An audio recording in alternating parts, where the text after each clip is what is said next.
Assalamu alaikum students. Welcome to AppSec's online support program. Today we are going to start our SST session. So let's move on. Today topic of our discussion is reasons of changes in climate. So what is climate? Climate is basically atmospheric conditions of a region over a long period of time.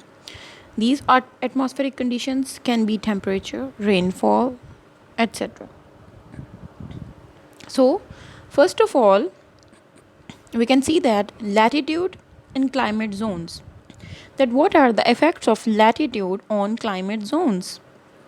So, latitude basically provides the location of a place north or south of the equator and is expressed by angular measurements ranging from 0 at the equator to 90 at the poles. Okay, different latitudes on earth receive different amounts of sunlight and are key factor in determining a region's climate. So in this picture we can see that the earth is divided by a series of imaginary lines. The equator is at the center of these lines.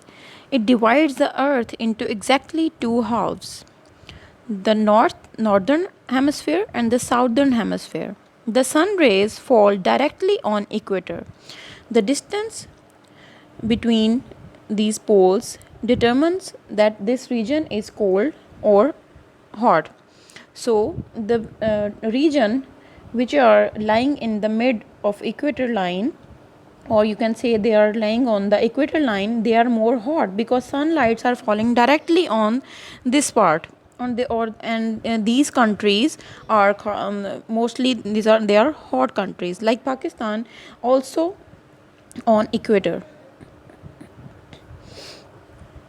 Next is altitude. Altitude is height above sea level.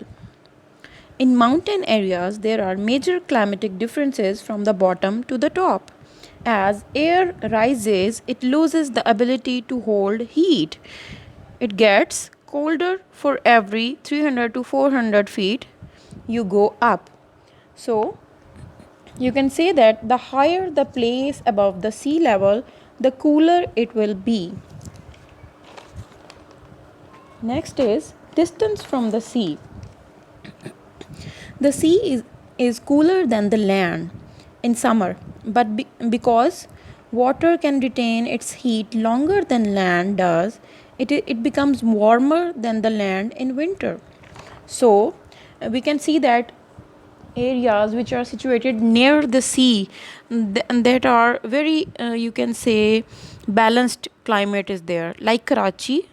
We can see that if somebody lives in Karachi, there is no extreme weathers in Karachi, and the weather of Karachi is very moderate because of sea.